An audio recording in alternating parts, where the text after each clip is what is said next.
The dusk light bleeds through the trees surrounding the private cemetery, casting long shadows across the white marble headstone, and my hands shake as I arrange the wildflowers I picked from the woods beyond the estate walls. The purple and yellow blooms bright against the gray stone that reads Thomas Thornhill, beloved son, and tears blur my vision until I can barely see the dates that mark his 7 short years. I should not be here. Staff are forbidden in this space, the wrought iron fence a clear boundary no one crosses, but I could not stay away another day, not when the grief sits like stones in my chest, growing heavier with each sunrise I survive, and he does not. The flowers are the same ones he used to pick, running through the gardens with dirt on his knees and joy in his laugh, back when I watched from windows and doorways, stealing glimpses of the child I had no right to claim. My sobs come harder now, shoulders shaking, and I press my fingers to the cold marble as if I could reach through stone in time to touch him one last time, to tell him all the things I never got to say. I am so lost in grief I do not hear the footsteps until a voice cuts through the twilight like a blade. Why are you here? Not a question, a demand.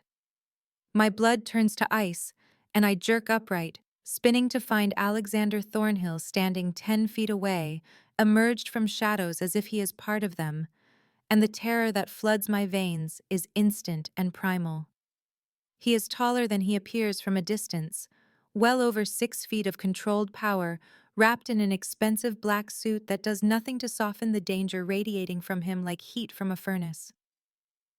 His face is all hard angles and cold fury, jaw tight, dark eyes fixed on me with an intensity that makes me want to run, but my legs will not obey. I have seen him from afar during my 3 months in his household, the master we servants avoid, the man whose very name makes grown men nervous. But up close, he is something else entirely. Terrifying. Magnetic. His dark hair is slightly disheveled as if he has run his hands through it, and there is something beyond anger in his expression, something raw that might be pain if men like him allowed themselves such vulnerability. You are the new maid. His voice is low, controlled, each word precise.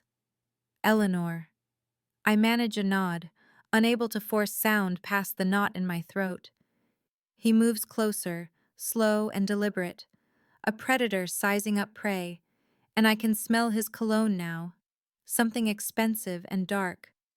Cedar and smoke. I asked you a question. Why are you at my son's grave?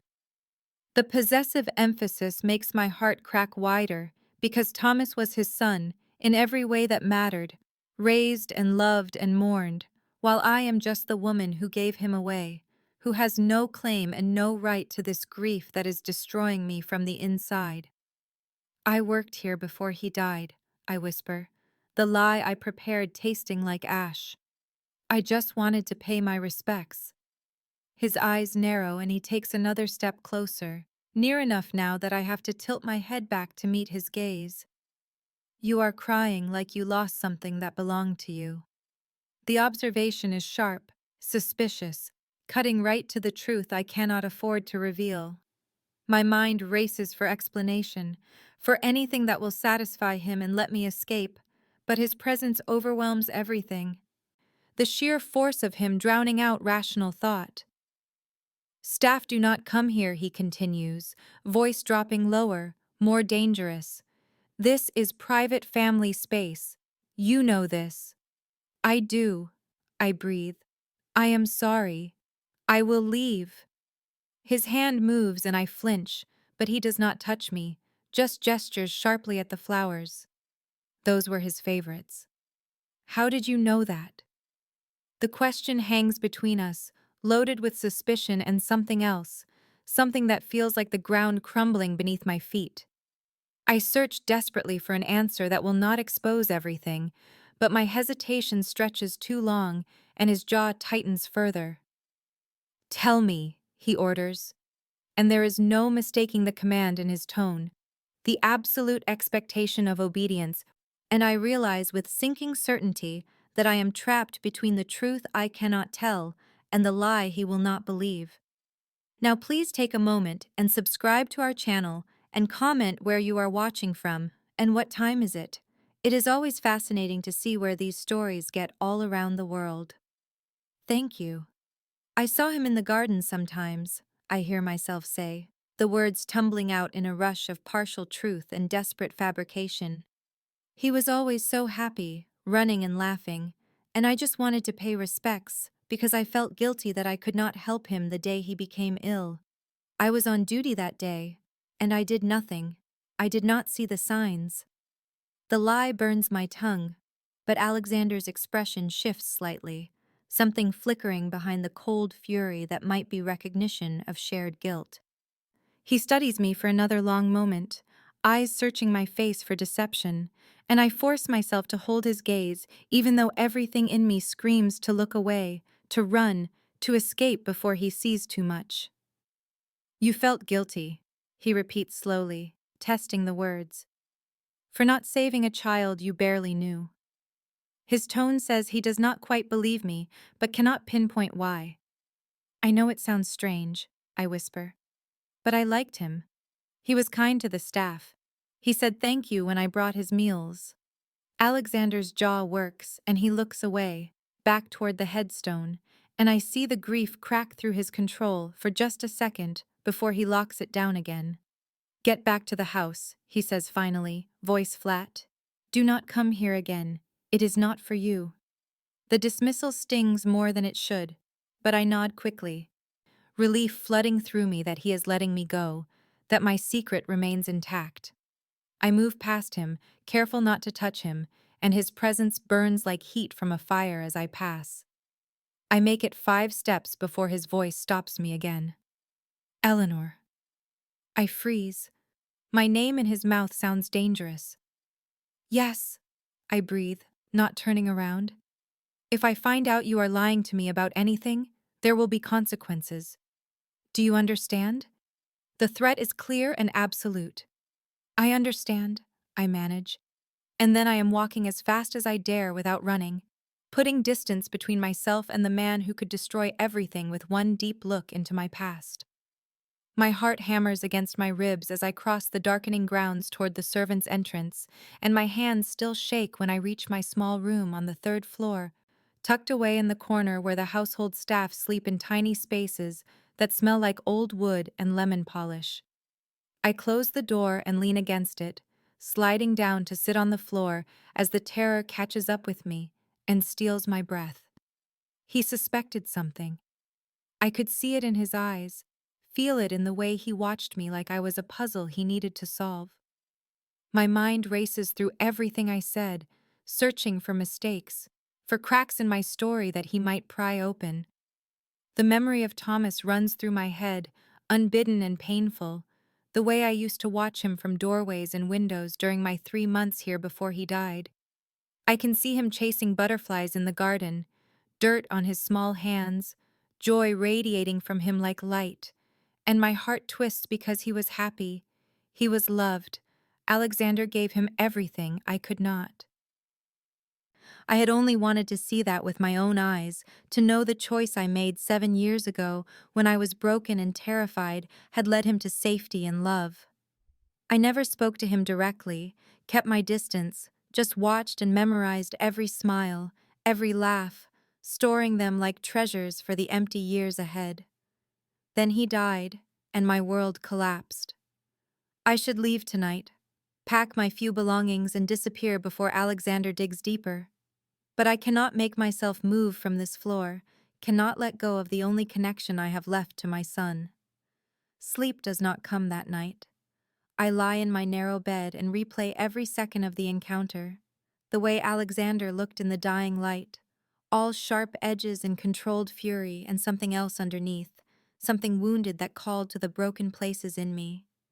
He is dangerous, I remind myself.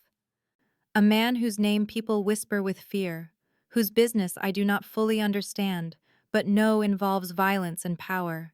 I should be terrified. I am terrified. But underneath the fear is something else, something I do not want to examine too closely, an awareness of him that has nothing to do with terror and everything to do with the way his presence filled all the space around me, the way his voice wrapped around my name, Hours pass in the dark, and I wonder if Alexander is also awake, if he is looking into my background right now, making calls to people who can uncover secrets. By dawn, I am certain my time here is running out. The next 3 days are an exquisite torture of awareness, of knowing I am being watched and studied like a specimen under glass, and every time I turn a corner or enter a room, I feel his eyes on me, even when I cannot see him. Alexander's presence, a weight that follows me through the mansion's endless corridors and polished spaces. I catch glimpses of him in doorways, leaning against walls with arms crossed as I carry linens or serve meals to the household, his dark gaze tracking my movements with an intensity that makes my skin prickle and my pulse quicken in ways that have nothing to do with fear and everything to do with the dangerous pull I feel toward this man who could destroy me with a single question. The other staff notice his attention and give me wary looks, wondering what I have done to merit such focus from a man they all avoid, and I keep my head down and my answers short when they whisper questions I cannot answer. On the morning of the fourth day, Mrs.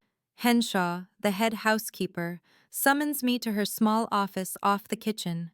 Her lined face grave as she tells me Mr. Thornhill has requested my presence in his study at 2 that afternoon. And the way she says it makes clear this is not a normal request, that something significant is happening beyond her understanding. I thank her and return to my duties with dread pooling in my stomach like ice water, knowing the reprieve is over, that whatever investigation he has been conducting has reached a conclusion. The hours until 2 crawl past with agonizing slowness, and I rehearse my story over and over, checking for holes, for inconsistencies that might betray me.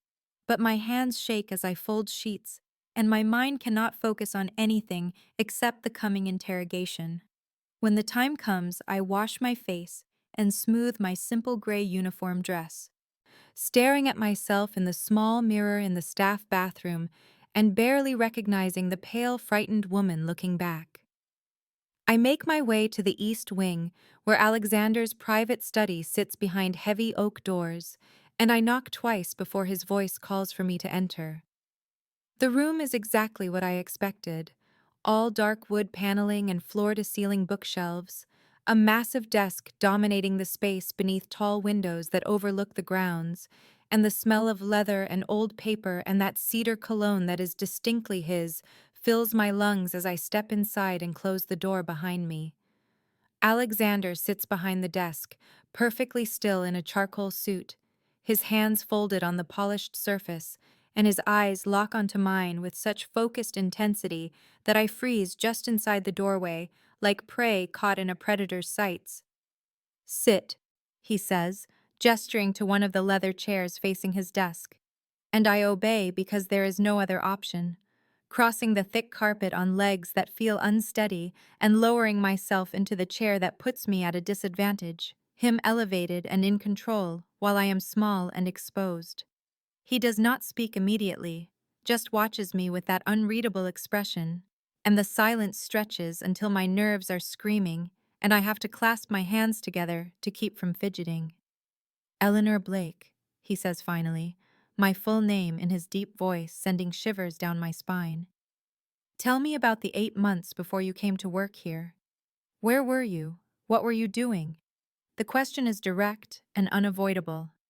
"I was working at a hotel in the city," I say, the prepared answer coming automatically. "Housekeeping staff. Before that I moved around a lot, different jobs, nothing permanent." His eyes narrow slightly. "My associate James checked your references. The hotel confirmed your employment, but no one there remembered you well. You kept to yourself. You have no friends who could verify your whereabouts. No family you stay in contact with."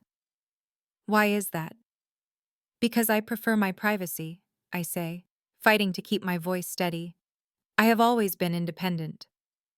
He leans forward slightly, and the movement brings him closer, makes him seem larger, more overwhelming.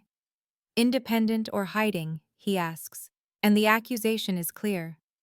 "I am not hiding from anything," I lie, and his expression shifts into something that might be disappointment or anger. "Do not insult my intelligence," he says quietly, and the softness of his tone is more threatening than shouting would be. You have gaps in your history that suggest you disappeared deliberately. You came to work in my home under a false pretense. You were at my son's grave crying as if your heart was breaking. Tell me why. I cannot, I whisper, and his jaw tightens. Cannot or will not. Both. He stands abruptly, and I flinch, but he just moves around the desk with controlled grace and leans against it directly in front of me, close enough that I can see the fine lines at the corners of his eyes, the shadow of stubble along his jaw, and the proximity steals my breath. Thomas loved those wildflowers, he says, his voice changing, softening in a way that catches me completely off guard. He used to bring them to me by the handful, dirt still on the roots, so proud of his collection. He would put them in cups of water all over the house and his nanny would complain, but I never had the heart to stop him. The grief in his words cracks something inside me and tears burn my eyes before I can stop them. He sees them and something flickers across his face. You knew that, he says. Somehow you knew what flowers he loved. How?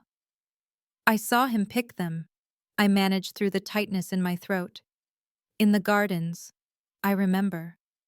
Alexander's expression shifts again, the hard suspicion easing just a fraction, and he reaches out slowly, telegraphing the movement, and tilts my chin up with one finger so I have to meet his eyes. I do not understand you, he says quietly, and there is something almost vulnerable in the admission, but I am going to. You will have dinner with me tomorrow evening. We are going to talk about Thomas. Really talk. And you are going to tell me why his death matters so much to a maid who claims she barely knew him. It is not a request, and we both know it. Do you understand? I nod, unable to speak, and his thumb brushes across my jaw in a touch so brief I might have imagined it before he steps back and returns to his seat behind the desk. You are dismissed, he says. All business again. 7 tomorrow evening. Do not be late. I stand on shaking legs and manage to make it to the door before his voice stops me one more time. Eleanor. I look back and he is watching me with an expression I cannot read. Whatever you are running from, it is safer to tell me than to let me find out on my own. The warning and the promise hang in the air between us. And then I am in the hallway with the door closed behind me and my heart hammering so hard I think it might break through my ribs. The dining room Alexander leads me to at 7 that evening is nothing like the grand formal space where the household staff sometimes serves elaborate meals for his business associates. Instead, it is smaller and warmer, tucked into a corner of the west wing, with windows overlooking the gardens, where twilight paints everything in shades of purple and gold. And the table is set for two with simple elegance that somehow feels more intimate than any luxury could achieve. He is already there when I arrive, having changed from the severe black suit he wore earlier into charcoal trousers and a white shirt with the sleeves rolled to his forearms, and the casual appearance makes him somehow more dangerous rather than less. Like seeing a wolf at rest and knowing the predator is still there beneath the calm. Sit, he says, gesturing to the chair across from him, and I lower myself into it with my pulse hammering in my throat, hyper-aware of how alone we are, how the door is closed and the hallway beyond is empty of the usual staff traffic. Wine appears, poured by his own hand rather than a servant, and I accept the glass because refusing seems more suspicious than drinking, though I barely taste it when I sip. Tell me what you remember about Thomas, Alexander says without preamble, leaning back in his chair with that unnerving focus fixed entirely on me. What he was like. I take a breath and choose my words carefully, pulling from the treasure trove of memories I hoarded during those 3 months of secret observation. He was joyful, I say softly, always moving, always curious. I remember seeing him in the library once trying to reach a book on the top shelf, climbing the ladder even though he was too small, so determined. Alexander's expression shifts slightly, something that might be surprised recognition. He fell that day, broke his arm. I nod. I heard about it afterward. The staff was worried, but he apparently laughed it off.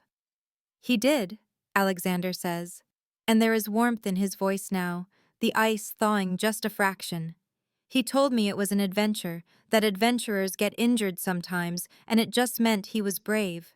He paused. He was the bravest person I have ever known. The grief in those words cracks something in my chest, and I feel tears threatening again, but I force them back. He sounds wonderful, I manage. You were lucky to have him. Alexander's eyes lock onto mine with sudden intensity. I was lucky, he agrees. But you speak as though you knew him better than a few glimpses in gardens and hallways would allow. How is that possible, Eleanor? My carefully constructed walls tremble under that direct assault. I saw him more than I admitted, I whisper. I used to watch him play sometimes on my breaks. It made me happy to see a child so loved and safe. Why would that make you happy specifically? He presses, leaning forward now. What about a happy child mattered so much to you? Because I never had that, I say. And it is true even if it is not the whole truth. I grew up in situations where children were not safe or loved. Seeing Thomas have what I did not, it mattered. It gave me hope. The words hang between us, and Alexander studies me for a long moment before nodding slowly, and I see him filing away this new piece of information, adding it to whatever picture of me he is constructing in his mind. Our food arrives, brought by a staff member who vanishes quickly, and we eat in a silence that is less hostile than before, the tension shifting into something more complex. Alexander tells me stories about Thomas, about his first day of school and his obsession with dinosaurs, and the time he tried to adopt a stray cat and smuggled it into his room for 3 days before anyone noticed, and I drink in every detail like someone dying of thirst, learning about the child I gave away, the life he lived that I was never part of. I share my observations carefully, disguising my intimate knowledge as casual staff gossip and distant sightings, and Alexander seems to relax incrementally with each memory, as if talking about his son with someone who genuinely cares is a relief he has been denied. Our hands reach for the salt at the same moment, and our fingers brush, and the contact sends electricity shooting up my arm, my breath catching audibly, as I jerk back, and Alexander's eyes darken with awareness that has nothing to do with interrogation, and everything to do with the pull between us that neither of us can deny. The moment stretches taut and dangerous before he deliberately moves his hand away and clears his throat. "Where were you the day Thomas died?" he asks, and the question shatters the fragile peace we had built. "I was working," I say too quickly. "My usual shift." Alexander's expression hardens. That is not what the staff schedules show. "You called in sick that morning." My heart stops. "I forgot," I stammer. "I was ill. I stayed in my room." His eyes bore into me. "Why do you keep lying to me?" "I am not," I protest weakly, but we both know it is useless. Alexander stands abruptly, and I think he is about to end this, to throw me out or worse. But then James appears in the doorway with an expression that makes my blood run cold. "We have a problem," James says tersely, and Alexander's entire demeanor shifts into something lethal and focused. "What problem?" he demands. "Someone is asking questions about Thomas," James says, glancing at me with obvious suspicion. Questions about how he died, suggesting it was not natural. The words hit me like a physical blow, and I see Alexander's hands curl into fists. "Who?" he asks, voice deadly quiet. "A journalist," James reports. "But they have information that did not come from public records. Someone talked." Alexander's fury fills the room like a living thing. "I need to handle this," he says, then turns to me. "You stay here until I return. Do not leave this room." But before I can respond, he is gone, striding out with James at his heels, and I am left alone with the ruins of our dinner and the terrifying realization that Thomas's death might have been something far worse than I imagined. I wait alone in that dining room for 20 minutes before the silence becomes unbearable and the walls seem to close in with the weight of what James said. that someone is asking questions about Thomas's death, suggesting it was not natural, and the implications crash over me like ice water. Because if Thomas did not die from sudden illness, then what happened to him? What did I miss during those 3 months when I watched him from the shadows and treasured every glimpse of his bright smile? I stand on shaking legs and move to the window, pressing my forehead against the cool glass and staring out at the darkened gardens where somewhere beyond the manicured lawns lies the small private cemetery and the grave I have wept over so many times. And the decision crystallizes in my mind with brutal clarity. I have to leave tonight before Alexander returns, before his investigation uncovers not just the gaps in my history, but the truth of who I am and what Thomas meant to me. I cannot be here when he learns I am connected to his son in ways that go beyond a maid's inappropriate attachment. Cannot face the fury, or worse, the disgust, when he realizes I gave away the child he loved and then came back like some ghost, haunting the edges of a life I had no right to witness. I slip out of the dining room and make my way through the quiet corridors to the servants' wing, my heart hammering against my ribs.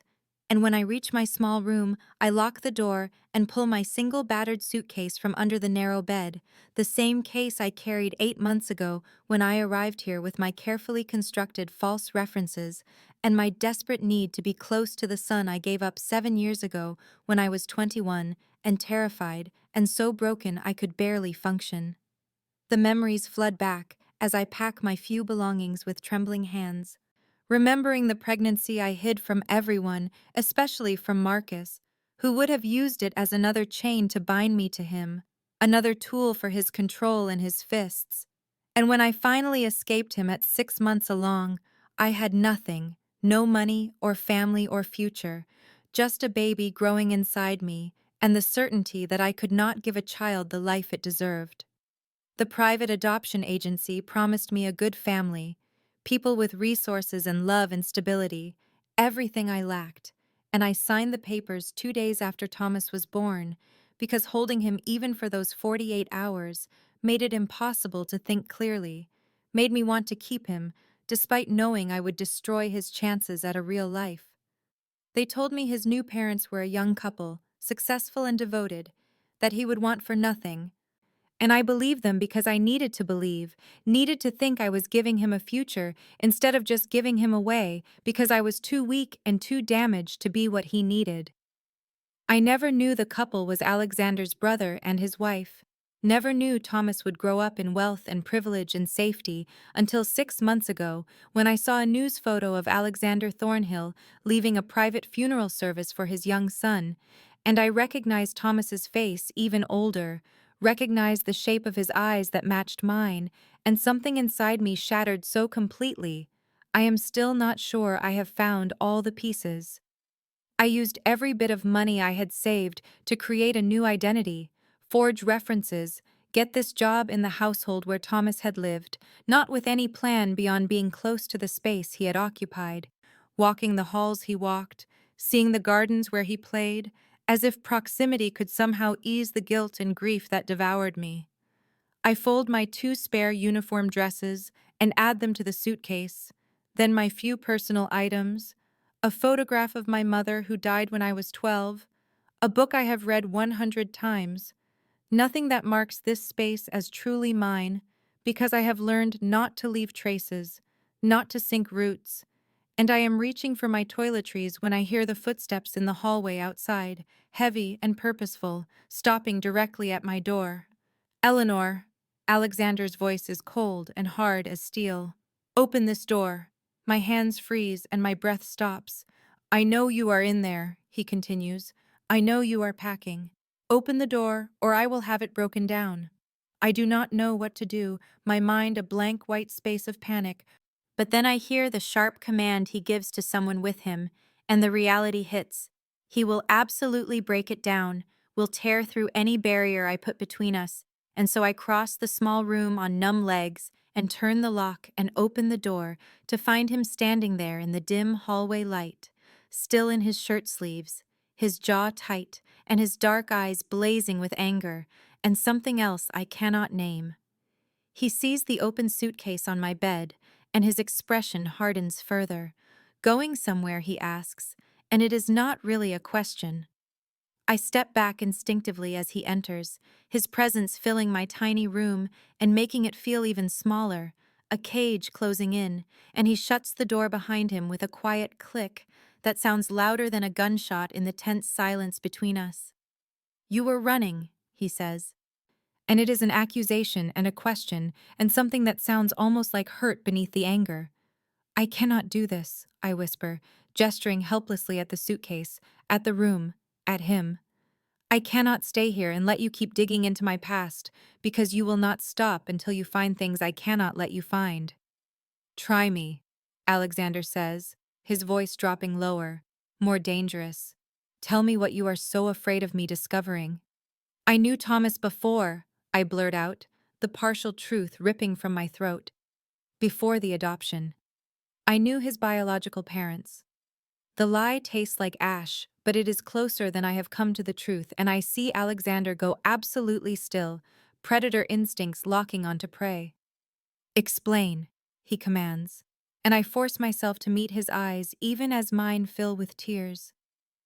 "I knew your brother," I say, building the false story as quickly as I can. "I met him and his wife years ago before Thomas was born. We lost touch, but I never forgot them. Never forgot that they were going to have a baby. When I saw the news about Thomas, I recognized him from photos they had shown me. I came here because I needed to see where he had lived, to grieve the child of people I once knew. It is a terrible lie, full of holes, but it is all I have." And I watch Alexander process it, see his mind working through the implications. "My brother died 7 years ago," he says slowly. "He and Marie in a car accident when Thomas was 3 months old." The new information hits me like a physical blow, because the adoption agency told me his parents died when he was an infant, told me he went to a stable family home, but they lied or I misunderstood or the situation changed. And I realize with dawning horror that Alexander does not know the real story either, does not know that Thomas was not his brother's biological son. "Your brother," I repeat weakly, trying to adjust my mental map of the truth. "Yes," Alexander says, and now his control is slipping, emotions bleeding through the cracks in his armor. "Thomas was my brother Daniel's son, and when Daniel and Marie died, I took him, raised him as my own. He was 3 months old and so small I was terrified I would break him. But I learned. I figured it out. I gave him everything." His voice cracks on the last word, and I see the grief raw and bleeding, see the man beneath the monster. "He was mine in every way that mattered," Alexander continues, stepping closer. "I was his father even if not by blood, and I failed him, Eleanor. I failed to protect him from whatever killed him. He died on my watch, in my house, and I will never forgive myself for that." The pain in his confession shatters something inside me, and I move toward him without thinking, my hand reaching for his. "You did not fail him," I say fiercely. "You loved him, you gave him a home and safety and everything a child needs. How he died, that was not your fault." "How do you know?" he demands, catching my wrist and pulling me closer until we are inches apart. "How can you possibly know that when you were just a maid who watched from the shadows?" "Because I start, and the truth is right there on my tongue, ready to spill out, but terror locks my throat. Alexander sees my struggle, his other hand coming up to cup my face, his touch surprisingly gentle for someone so dangerous. "Tell me," he says softly. "Whatever you are hiding, whatever connection you had to my son, tell me now." His thumb brushes my cheekbone, and the tenderness mixed with the command breaks me, tears spilling over as I teeter on the edge of confession, and then a sharp knock on the door makes us both freeze. "Sir," James calls urgently, "we have a situation." Alexander closes his eyes briefly, frustration and something like regret crossing his features before he releases me and turns to open the door. "What situation?" he asks James, who stands in the hallway looking grim. "The journalist," James says. We trace the leak. It is coming from inside the house, someone on staff or close to operations. Alexander's entire demeanor shifts into cold fury. "Lock down the house," he orders. "No one leaves until we find the source." His eyes cut to me. "That includes you. Stay here, stay quiet, and we will finish this conversation when I return." Then he is gone, striding away with James, and I am left trembling in my small room with my packed suitcase, and the truth still burning in my chest like poison that needs to come out before it kills me. I spend the next 3 hours locked in my small room with a guard stationed outside my door, a young man named Marcus, who does not speak when I crack the door to ask if I can at least get water, just gestures for me to stay inside, and brings me a bottle himself without meeting my eyes. And the captivity makes my skin crawl with memories of another time when a different man controlled my movements and told me where I could go and what I could do. I pace the narrow space between my bed and the window, my mind spinning through every interaction I had with Thomas during those precious 3 months before he died, searching desperately for any sign that someone was watching him, targeting him, using my presence as a way to get close.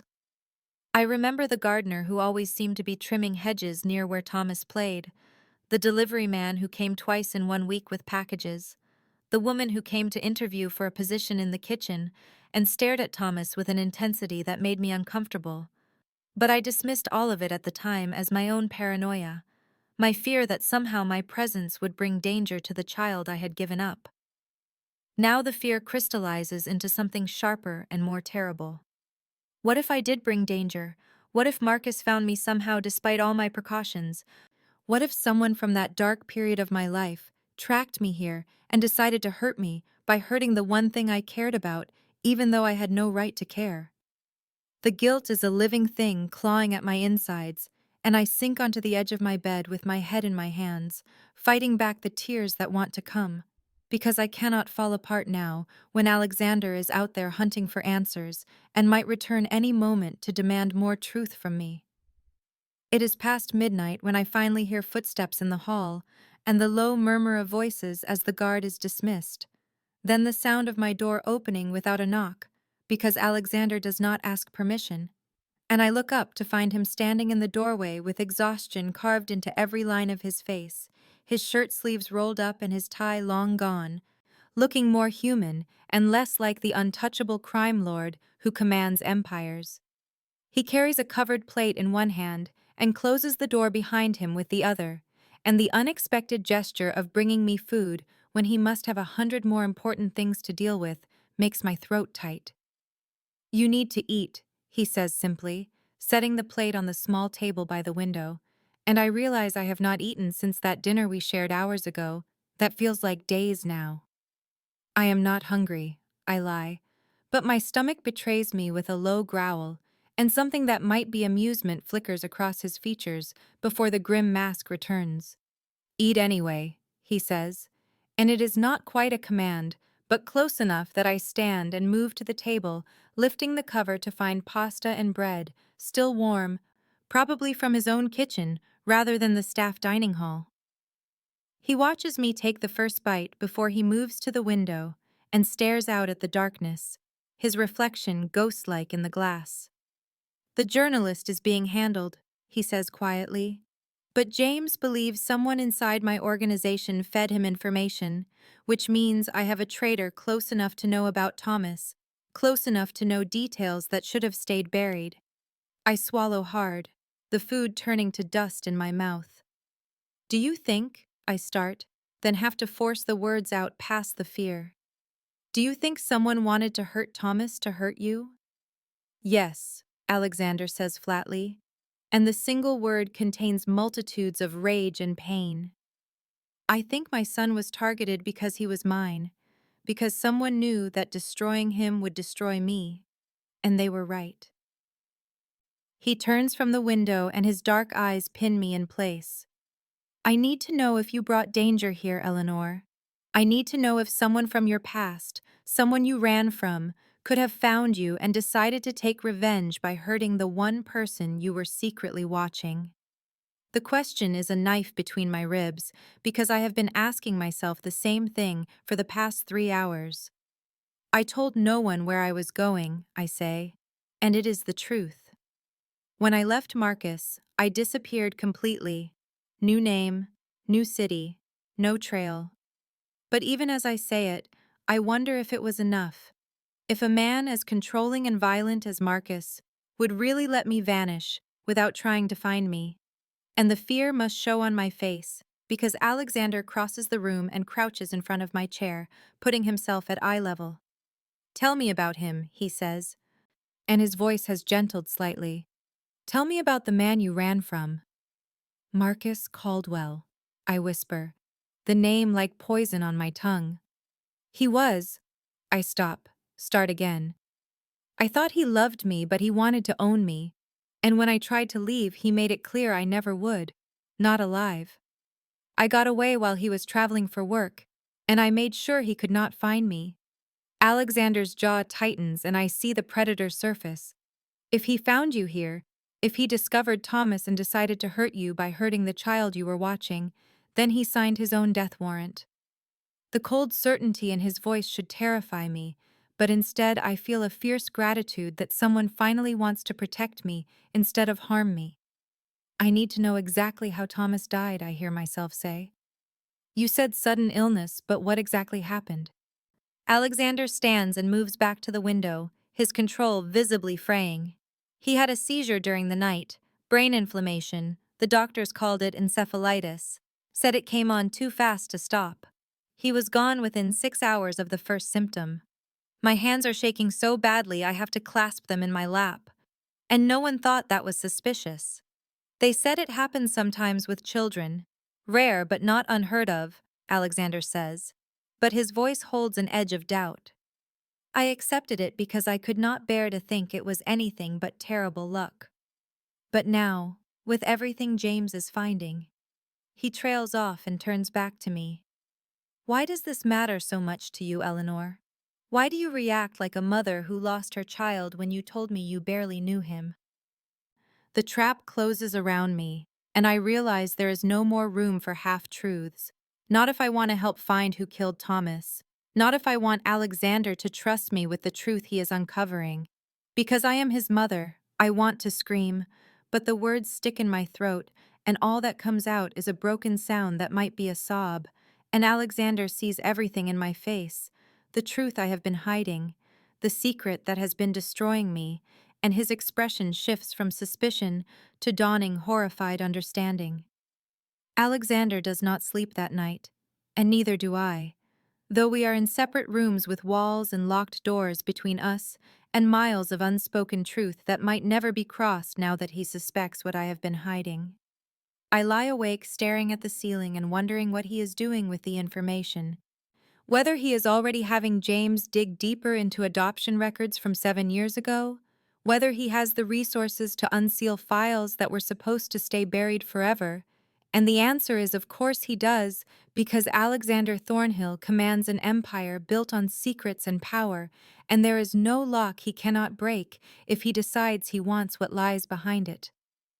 Morning comes gray and cold, and I am summoned to his office at 8 sharp by Marcus, who will not meet my eyes, and I walk through the mansion feeling like a prisoner heading towards sentencing, my hands trembling and my heart a drum of dread in my chest. Alexander sits behind his massive desk when I enter, and James stands to his right, and the formal arrangement tells me this is not a conversation but an interrogation, and I force myself to stay calm, even as panic claws at my throat. "Sit," Alexander says, gesturing to the chair across from him, and I obey, because what choice do I have? And his eyes are bloodshot from lack of sleep, but sharp as ever, missing nothing as they track my every movement. "James has been investigating the journalist," Alexander begins, his voice cold and professional, as if we did not almost kiss last night, as if he did not hold my face in his hands and demand my secrets, with something like tenderness beneath the threat. "The man was paid by the Volkov family, one of our rivals from the east side, to dig into Thomas's death and find anything that could be used against us." I nod slowly, unsure where this is going, and James watches me with open suspicion that makes my skin crawl. The Volkovs have been trying to move into our territory for 2 years, James says, his tone clipped and hostile. They need leverage, a sign of weakness they can exploit, and what better weakness than proving Alexander could not even protect his own son? The words are brutal, and I see Alexander flinch almost imperceptibly before his mask slams back into place. We need to know if you are connected to them, James continues. If you were planted here as part of their operation. No, I say immediately, horror flooding through me at the accusation. I have nothing to do with any rival families. I do not even know who they are.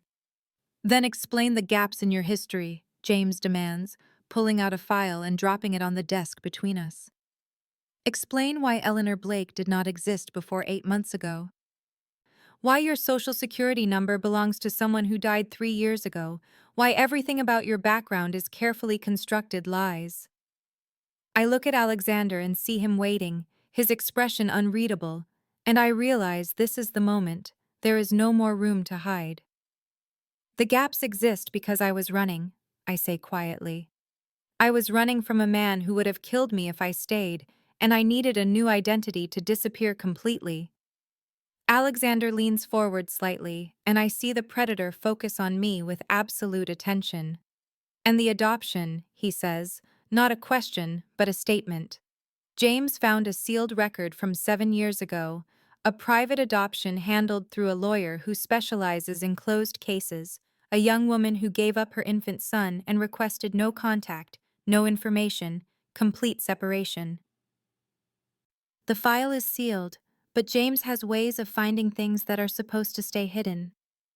I close my eyes because the truth is here in the room now, tangible and unavoidable, and when I open them again, Alexander is staring at me with an intensity that strips away every defense I have left. The woman in that file is you, he says. Thomas was your son before he was mine. Yes, I whisper, and the single word breaks something open inside me. 7 years of grief and guilt and desperate love flooding out in a choked sob I cannot contain. I gave him to your brother because I was 21 and terrified, and I thought I was giving him a better life than I could provide. And I never knew, I swear I never knew, that Daniel and his wife would die, that Thomas would end up with you, that everything would lead here. James makes a sound of disgust and moves toward me, but Alexander raises one hand and James freezes. Get out, Alexander says quietly, still staring at me. Sir, James protests, but Alexander's voice turns to ice. I said get out, now. James leaves with visible reluctance, and then it is just us. The truth finally bare between us, and I wait for Alexander's rage, for his judgment, for whatever punishment he decides I deserve for this deception. Are you Thomas's mother? He asks again, and I realize he needs to hear me say it clearly, needs the confirmation direct and unambiguous. I am, I say, meeting his eyes even though tears are streaming down my face. I carried him for 9 months. I gave birth to him, and then I gave him away because I thought it was the right thing to do, the only thing I could do, and I have regretted it every single day since.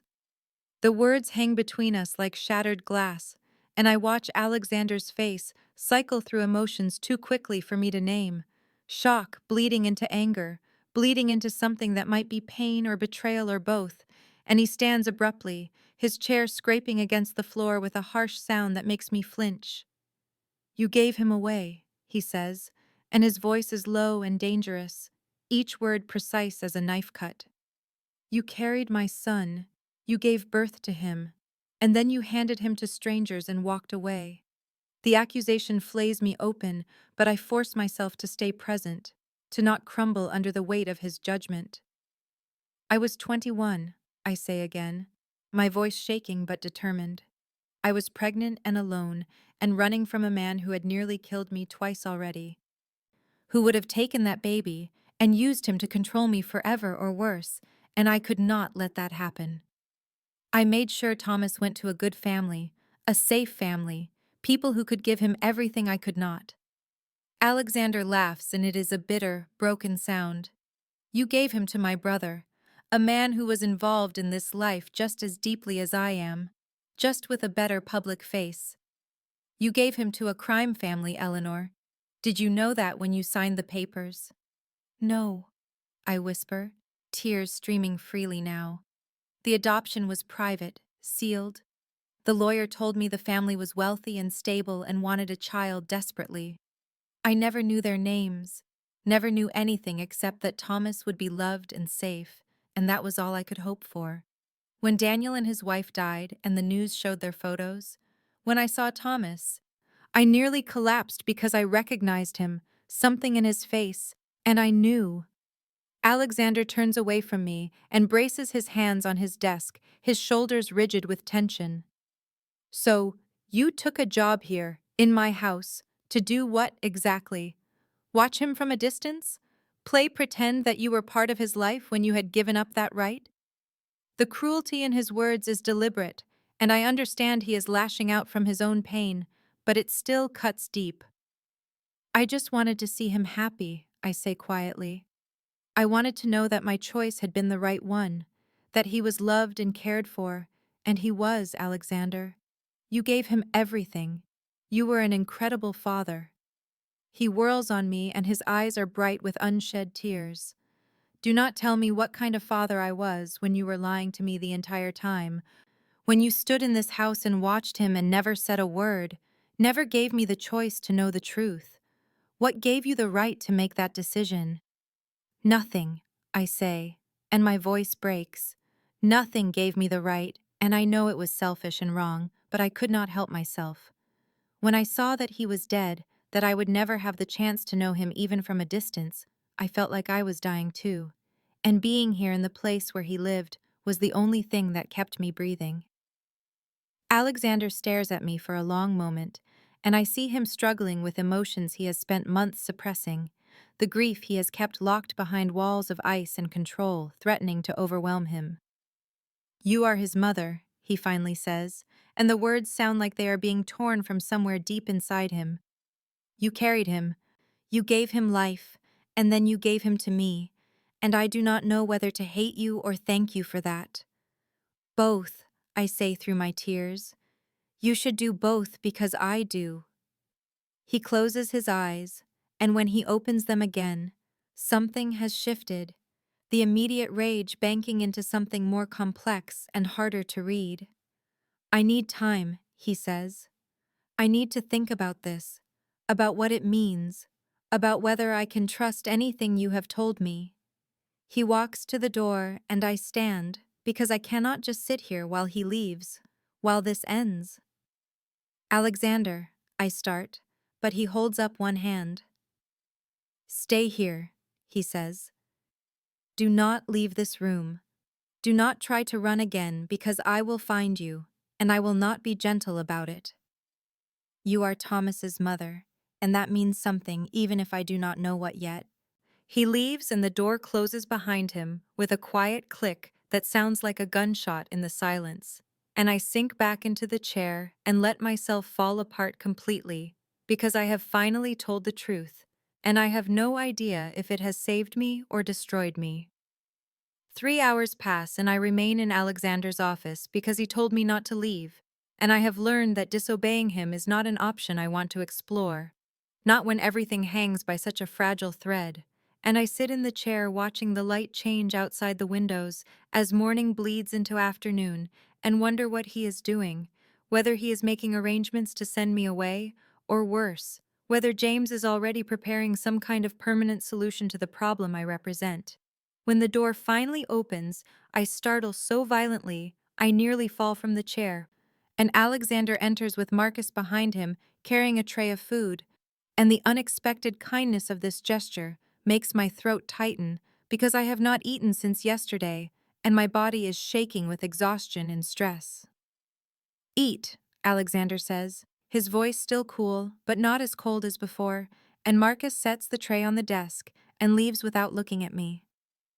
I stare at the food, soup and bread and fruit arranged carefully, and cannot imagine eating when my stomach is twisted in knots, but Alexander sits in the chair beside me instead of behind his desk, closing some of the distance between us, and says, "You need to eat, Eleanor, because what comes next will require your strength."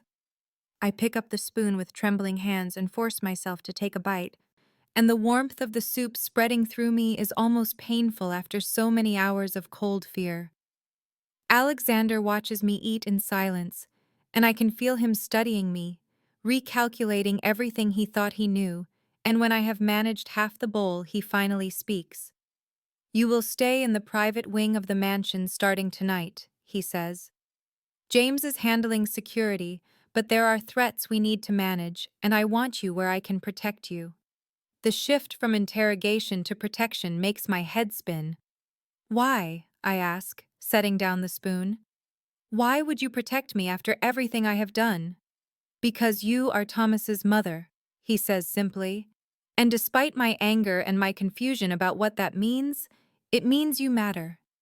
He leans forward and his eyes are still hard, but there is something else beneath the ice now, something that might be the beginning of understanding. "I need to know everything, Eleanor, not just the adoption, but everything about you, about what you were like when you carried him, about the pregnancy and the birth and the decision to let him go.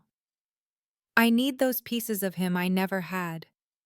The request is so raw and vulnerable that tears spring to my eyes again. "I will tell you everything," I whisper. "Anything you want to know."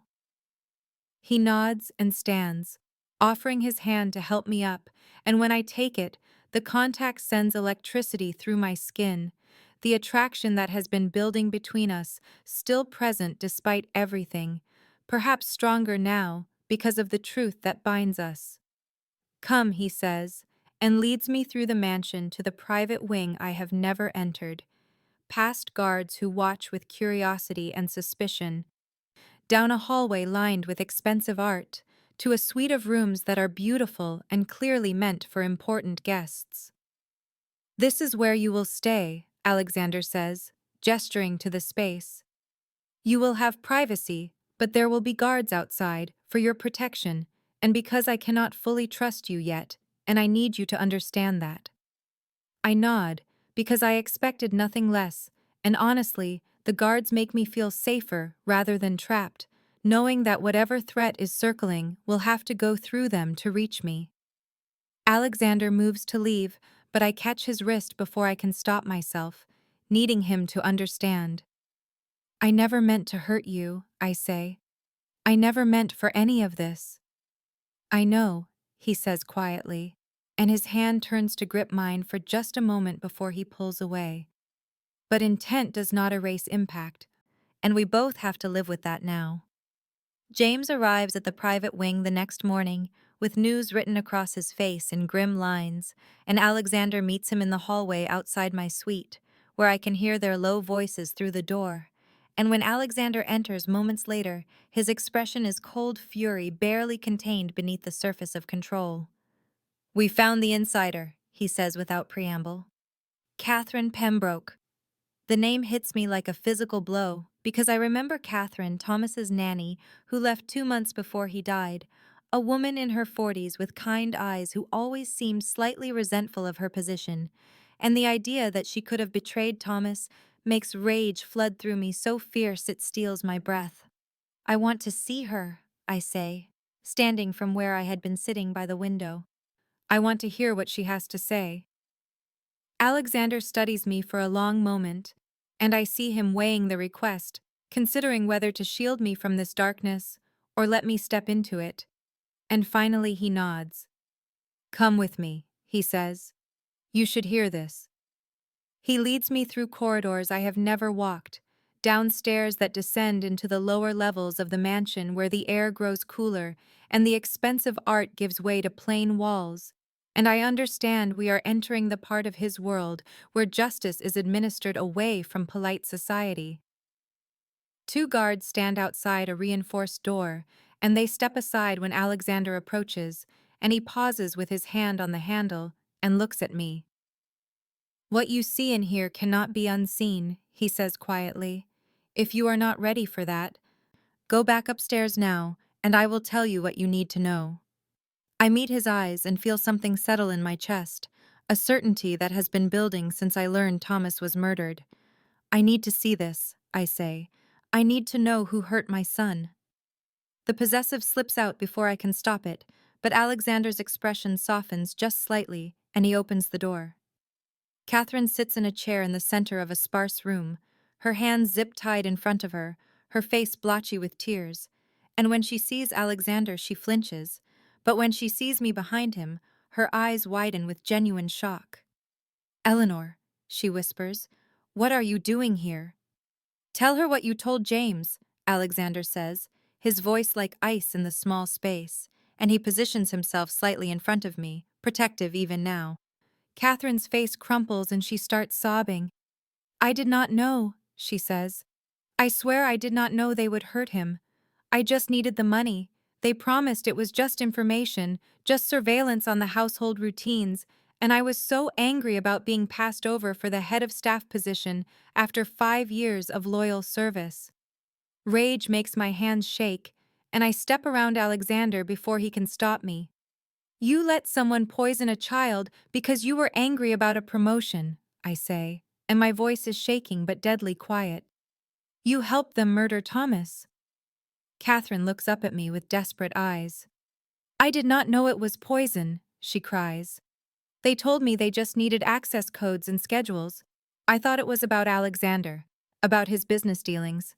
I never thought Thomas was the target." "But he was," Alexander says, moving to stand beside me. "They used the information you gave them to get someone into this house who poisoned my son with a toxin that caused fatal brain inflammation, and you took money to make that possible." Catherine dissolves into hysterical sobs, and I watch her with a coldness I did not know I possessed, and I realize I am not horrified by what is about to happen to this woman. I am satisfied by it. Alexander glances at me and I see him register my expression, see him understand that I am not going to flinch from his justice, and something shifts in his eyes, recognition and acceptance. "Take her to the warehouse," he tells the guards. "I will deal with her later." As they drag Catherine away, still sobbing her useless apologies, Alexander turns to me and cups my face with both hands. "You did not look away," he says. "And it is not quite a question."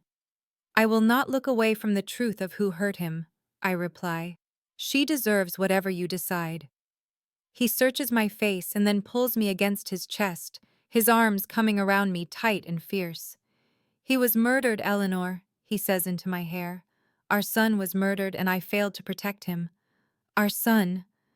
The words break something open in both of us, and I cling to him as we stand in that terrible room and let ourselves feel the full weight of what was taken. The grief and rage no longer separate but shared. "You gave me 7 years with the most important person in my life," Alexander says roughly, pulling back to look at me. "You gave him to me, Eleanor, and that is not betrayal. That is the greatest gift anyone has ever given me."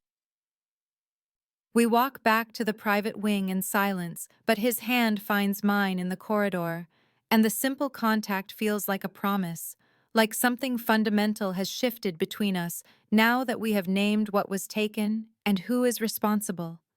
And when we reach my suite, he follows me inside and closes the door behind us, the click of the lock echoing in the sudden quiet.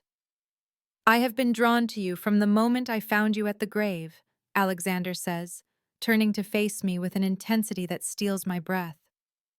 "I told myself it was suspicion, that I was watching you because you were hiding something, but the truth is, you were the only other person whose grief matched my own, and I did not understand why until now." His confession breaks something open in my chest, and I find myself stepping closer to him, closing the distance that has existed between us through all the interrogations and revelations. "I should run from you," I say, my voice barely above a whisper.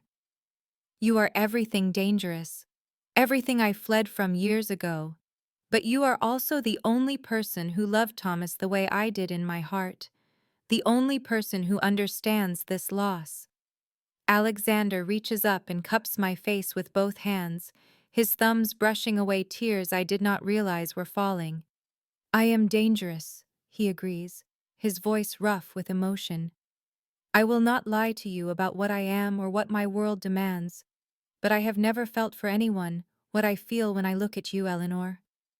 You gave me the greatest gift of my life, and you are brave enough to stand in that room and not look away from my justice.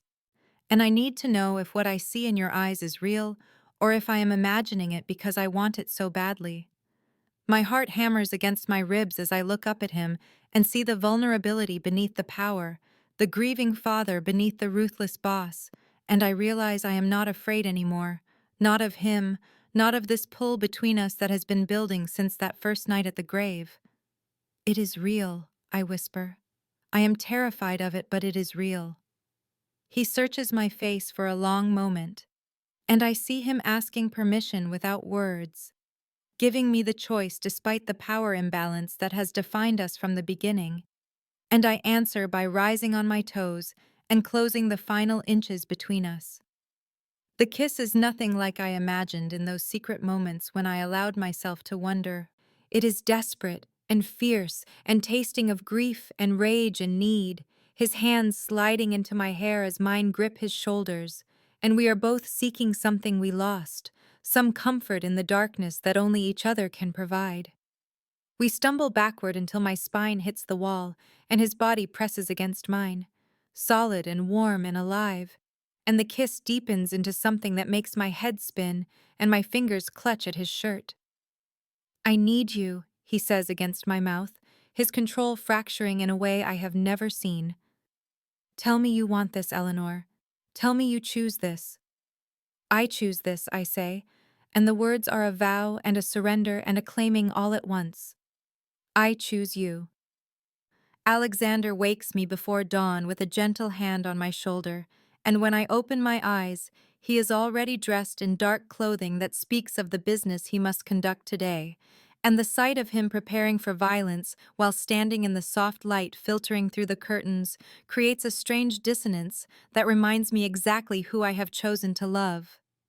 I need to show you something, he says quietly, and there is a seriousness in his expression that makes me rise without question and dress quickly in the clothes he provides.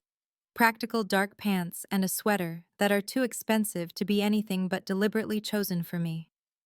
He leads me through the mansion as the household still sleeps, down corridors I have walked as a maid, but now traverse as something else entirely, and we descend into the lower levels where his true empire operates away from the polished surfaces above.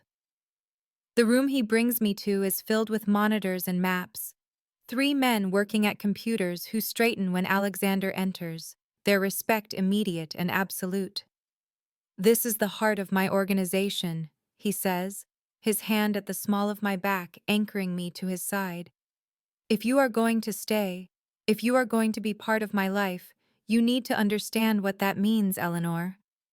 Over the next hour, he walks me through his operations with a thoroughness that is both terrifying and strangely intimate, showing me the territories he controls, the businesses both legitimate and otherwise, the network of people who depend on him for protection and livelihood.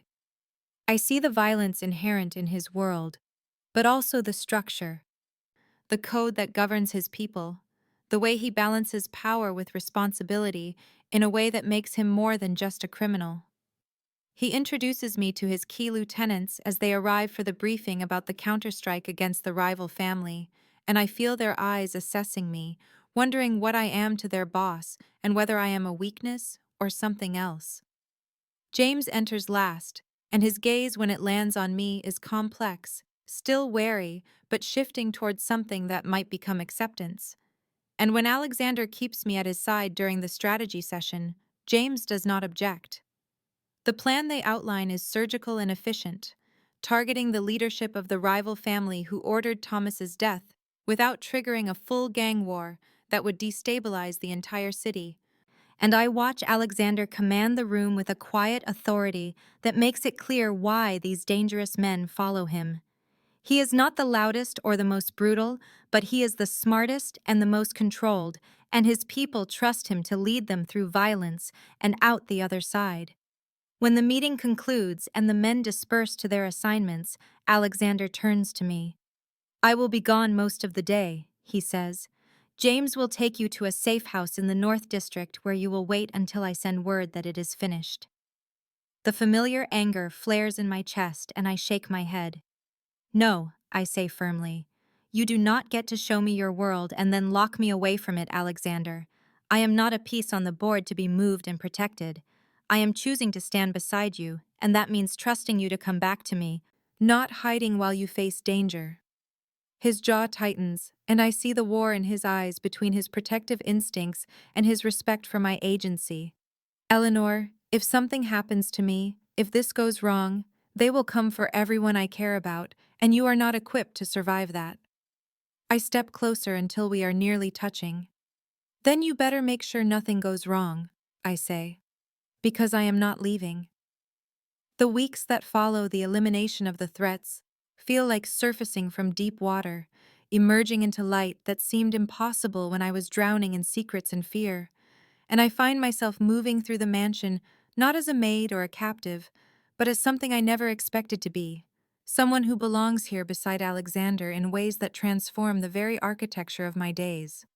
We establish a routine that feels both ordinary and miraculous, mornings where I wake in his bed surrounded by Egyptian cotton sheets that probably cost more than I earned in a year of cleaning these rooms, his arm heavy across my waist and his breathing steady against my neck. And I lie there cataloging the impossible reality that this man who commands an empire of violence and power holds me like I am something precious he fears will vanish if he loosens his grip.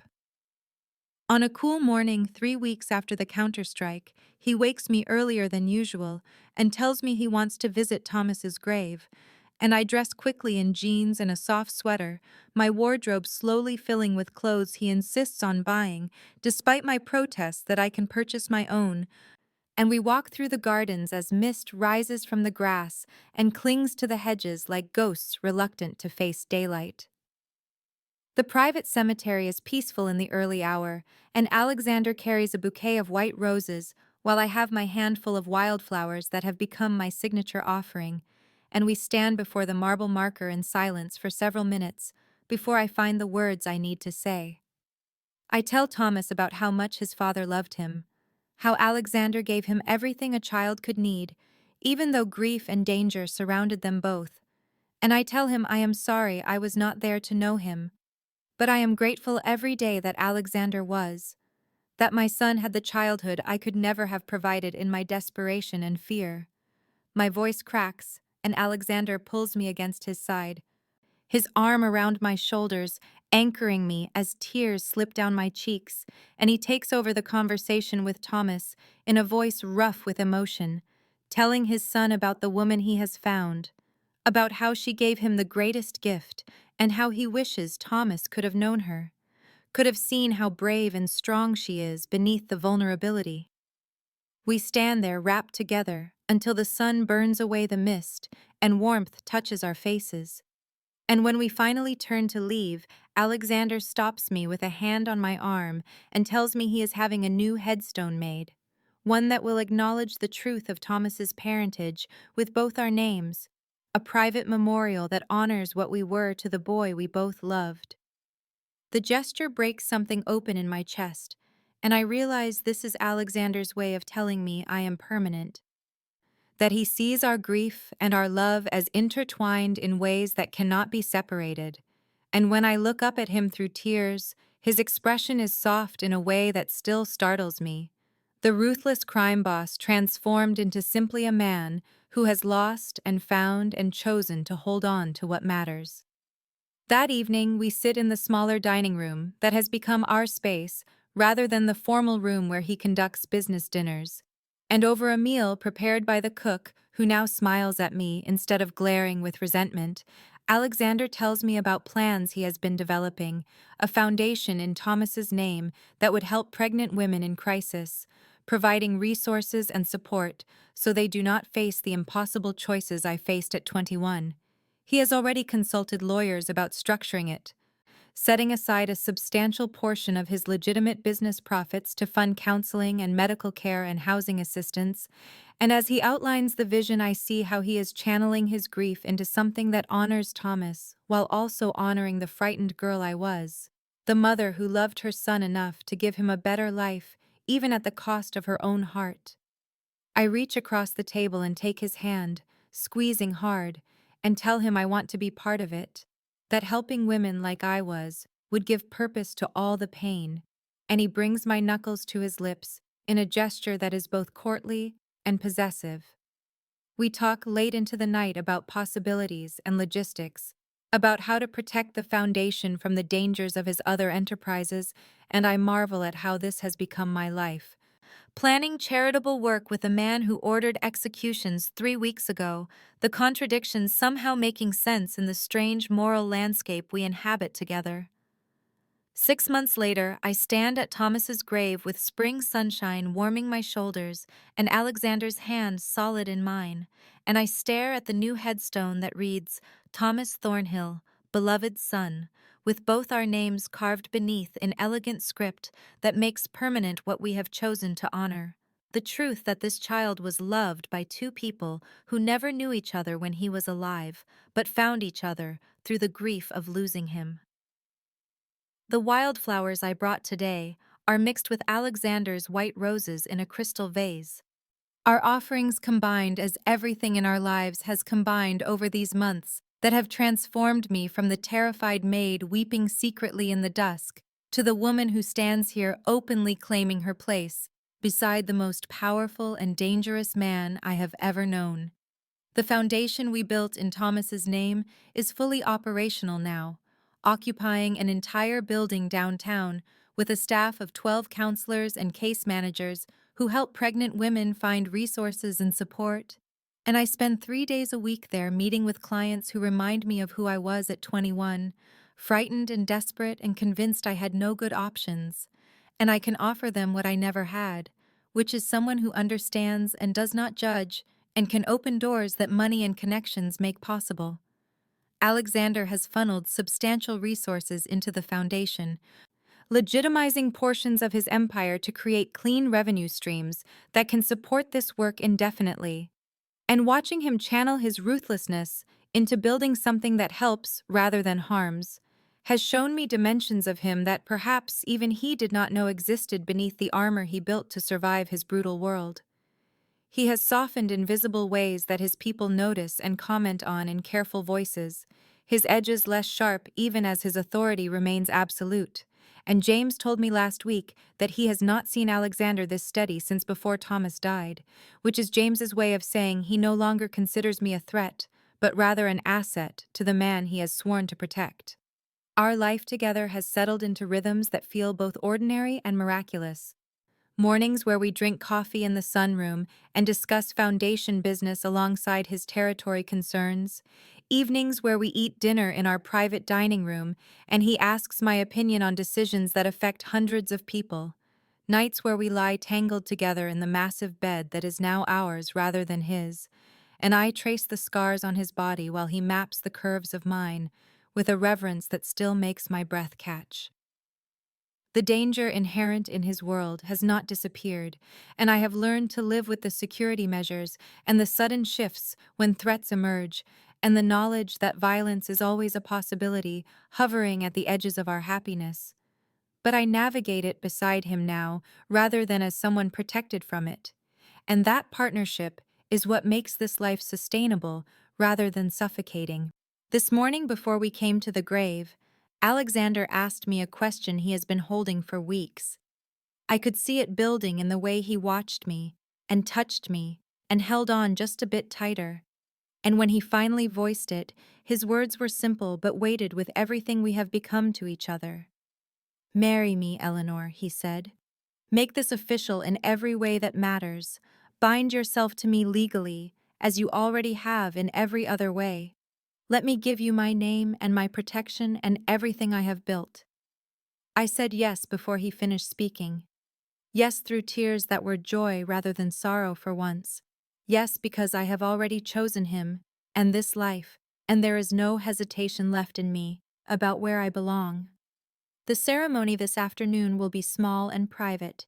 Just James and a few of Alexander's most trusted people in the mansion library, where he first interrogated me about my connection to Thomas all those months ago, and the symmetry of that location feels right, returning to where our story truly began when he demanded truth, and I was still too frightened to give it.